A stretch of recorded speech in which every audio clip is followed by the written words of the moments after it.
Hello everyone, welcome to संपूर्ण classes. संपूर्ण classes में आप सभी का स्वागत है। आज हम डिस्कस करने जा रहे हैं प्रॉब्लम्स ऑन एज। आज का सेशन स्टार्ट करने से पहले मैं आप सभी से रिक्वेस्ट करूंगी, please like and subscribe our channel and click on bell icon, ताकि आपको चैनल के अपकमिंग वीडियोज़ के अपडेट्स मिलते रहें। और दूसरी बात ये, आप सभी हमारा टेलीग्राम ग्रुप ज्वाइन कर लीजिए। टेलीग्राम ग्रुप ज्वाइन कर लेंगे अगर आप, तो वहाँ पे हम अपने सारे अपकमिंग क्लासेस के बारे में शेयर करते रहते हैं इन्फॉर्मेशन, और अपने सारे डाउट्स आप वहाँ पे क्लियर कर सकते हो, क्योंकि मैं और ऐश्वर्या मैम ये पूरी कोशिश करते हैं कि आपके सारे डाउट्स को हम क्लियर कर लें। ठीक है, चलो। और कोई भी अगर ऐसा है जिसने सेशन 1 ना देखा हो प्रॉब्लम्स ऑन एज पे, तो आप पहले सेशन 1 देख लीजिए। सेशन 1 देखने के बाद आप इसे देखिए। ठीक है, कल हमने प्रॉब्लम्स ऑन एज डिस्कस किया था, जिसमें मैंने आपको क्रॉस मेथड बताया था। ठीक है, आज हम पहले एक ये प्रॉब्लम देख लेते हैं। ये प्रॉब्लम बेसिकली आपके लिए एपेटाइजर की तरह वर्क करेगी, जिसमें कि आप एक बार पुराने कंसेप्ट को रिकॉल कर लोगे। उसके बाद में, जैसा मैंने आपसे कहा था, मैं प्रीवियस ईयर क्वेश्चंस जो आपके यूपीएससी में आए हुए हैं उन्हें सॉल्व करा देती हूँ। ठीक है, चलो सबसे पहले इस क्वेश्चन को रीड करो। इस क्वेश्चन में कह रहा है the ratio of age of Mala and Kala is 4:3। ये माला है, ये कला है, इन दोनों की एज का रेशियो कितना है? 4:3। ठीक, नेक्स्ट चीज क्या कह रहा है? The total of their edges 2.8 decades. ठीक, डिकेड्स का मतलब यहाँ पे दिया हुआ है 10 ईयर्स, यानी इन दोनों का जो जोड़ है वो कितने के बराबर है? 28 के बराबर है। ठीक, अगली चीज क्या कह रहा है? The proportion of their edges after 0.8 decades. 0.8 decades का मतलब क्या हुआ? 0.8 इंटू 10 यानी कि 8 ईयर्स। 8 साल के बाद माला और कला की एज का रेशियो कितना हो जाता है, हमें वो निकालना है। तो यहाँ पे हम +8 कर देंगे, यहाँ पे भी +8 कर देंगे। ठीक, और अब हमें रेशियो फाइंड आउट करना है। देखो, इस तरीके की प्रॉब्लम में सबसे पहले आप ये देखा करो, अगर आपको टोटल दिया हुआ है, ठीक है, और ये रेशियो है, तो सबसे पहले इन रेशियोज को ऐड कर लो। 4 + 3 आप करोगे 7 होगा। अब ये सोचो, ये रेशियो है, अगर आपको 7 से 28 तक पहुंचना है तो आप कितने से मल्टीप्लाई करोगे? 4 से मल्टीप्लाई करोगे। रेशियो एंड प्रोपोर्शन में इस चीज को हम काफी अच्छे से समझ चुके हैं। एक तरीका तो ये है, दूसरा तरीका ये है, जो मैं नहीं बोलूंगी आप अप्लाई करो, बट फिर भी अगर कोई कंफ्यूजन आता है तो आप उसको भी यूज कर सकते हो। क्योंकि ये रेशियो है, तो 4:3 अगर लिखा हुआ है तो मैं इसे 4x और इसे 3x लिख सकती हूँ। ठीक, सो 4x + 3x is equals to कितना है? 2.8 डिकेड, यानी 28 ईयर्स दिया हुआ है, इज इक्वल्स टू 28 होगा। सो 7x इज इक्वल्स टू हो जाएगा आपका 28 and x is equals to 4, जो मैंने यहाँ लिखा है। ठीक, यहाँ से अगर आप देखिए तो माला की एज कितनी आ जाएगी? 4 इंटू 4 16 ईयर्स, और कला की एज कितनी आ जाएगी? कला की एज आ जाएगी आपकी 3 इंटू 4 आ जाएगी 12 ईयर्स। अब देखो, ये इनकी एज आ गई 12 साल और 18 साल। उसके बाद कह रहा है कि 0.8 डिकेड्स, यानी कि आफ्टर 8 ईयर्स इनकी एज का रेशियो कितना हो जाता है।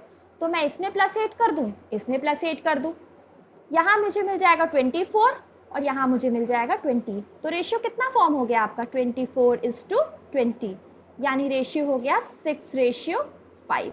आंसर हो जाएगा डी। ठीक है, चलो अब प्रीवियस ईयर की प्रॉब्लम देखते हैं। 2002 के पेपर में ये फ्रेम आउट प्रॉब्लम है। The age of a man is 3 times the sum of the age of his 2 sons. 5 years hence his age will be double to the sum of the age of his son. The father's present age is. देखो, इस problem में की term बताती हूँ क्या है। 2 sons। बहुत सारे स्टूडेंट्स ऐसे थे जिन्होंने ये 2 पढ़ा ही नहीं। जिन्होंने 2 नहीं पढ़ा उनका आंसर गलत आ गया। तो आप सबसे पहले देखो, पेपर हैंडल करने का, सिर्फ सीसैट का पेपर ही नहीं, हर पेपर हैंडल करने का तरीका यही होता है। सबसे पहले आप पेपर को, जो भी क्वेश्चन आपको दिया जा रहा है उसे आप अच्छे से रीड करिए। ठीक है, और ये देखिए वो एग्जैक्टली कहना क्या चाह रहा है। जल्दीबाजी में कभी भी क्वेश्चंस को सॉल्व आप नहीं करोगे। ठीक है, चलो अब प्रॉब्लम पे आते हैं।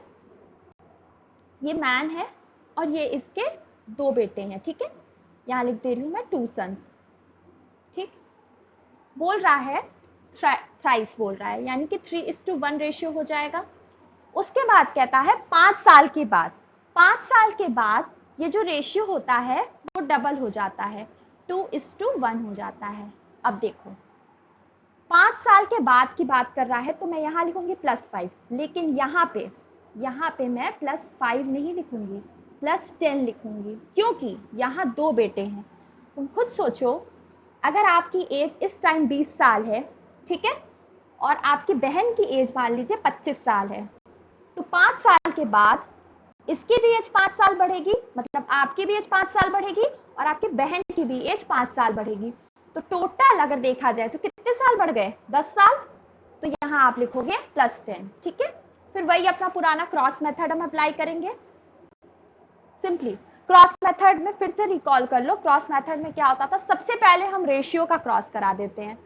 इसका हमने क्रॉस कराया 3:1 - 2:1, और उसके बाद हम क्या करते थे, मैंने क्या बताया था, जो फाइनल रेशियो आ रहा है उसका एज डिफरेंस से क्रॉस करा दो, ठीक। किससे कितना है आपका 20 - 5, यानी 1 रेशियो आपका कितने के बराबर हो जाएगा, 15 के बराबर हो गया। अगर 1:15 के बराबर है और फादर की वैल्यू जो है वो 3 दी हुई है, तो इंटू 15 कर दो, कितना आ जाएगा 45 ईयर्स। आंसर हो जाएगा बी, ठीक है। देखो कितनी आसान प्रॉब्लम है। अगर इक्वेशन फ्रेम आउट करने जाते तो आपका फालतू का टाइम वेस्ट होता, और ये भी चांसेस थे कि हो सकता है आपका आंसर गलत भी आ जाता।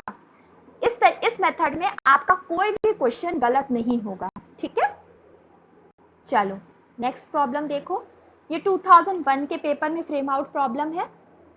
क्या कह रहा है, in 1930 a person's age was 8 times of his सन।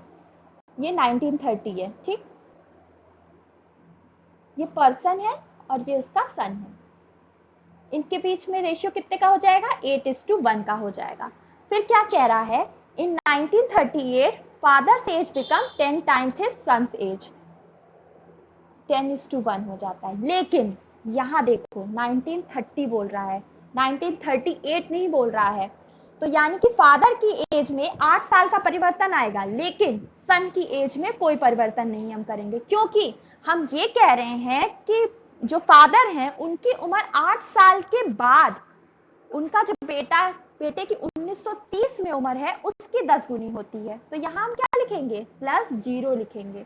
यहाँ पे जिसने गलती से +8 जल्दीबाजी में लिखा उसका ये क्वेश्चन गलत हो जाएगा। इसीलिए मैं कह रही हूँ, देखो यूपीएससी कभी भी आपको कठिन प्रॉब्लम्स नहीं देता है, हमेशा आसान प्रॉब्लम्स देता है। वो सिर्फ आपका एक ही चीज चेक करता है, वो है मेंटल लेवल, ठीक है।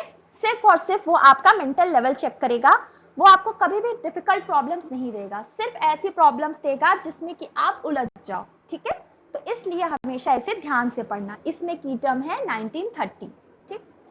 अब वही काम करो, रेशियो का क्रॉस करा दो। रेशियो का क्रॉस करा, कितना आया 10 - 8। रेशियो का सबसे पहले क्रॉस कराते हैं, उसके बाद जो एज डिफरेंस होता है ये, और फाइनल रेशियो से क्रॉस करा देते हैं। इज इक्वल्स टू कितना आ जाएगा 8, यानी कि 2 रेशियो आपका 8 के बराबर आ जाएगा, यानी 1 हो जाएगा 4 के बराबर। अब जरा देखो क्वेश्चन में पूछ क्या रहा है, the age of the son and father in 1940। 1940 में सन और फादर इन दोनों की एज बतानी है।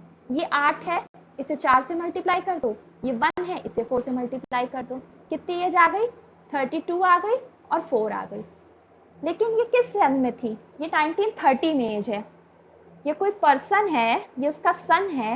1930 में इनकी एज है आपकी 32 ईयर्स और 4 ईयर्स। तो अगर मुझे 1940 की एज निकालनी है तो मैं +10 कर दूं।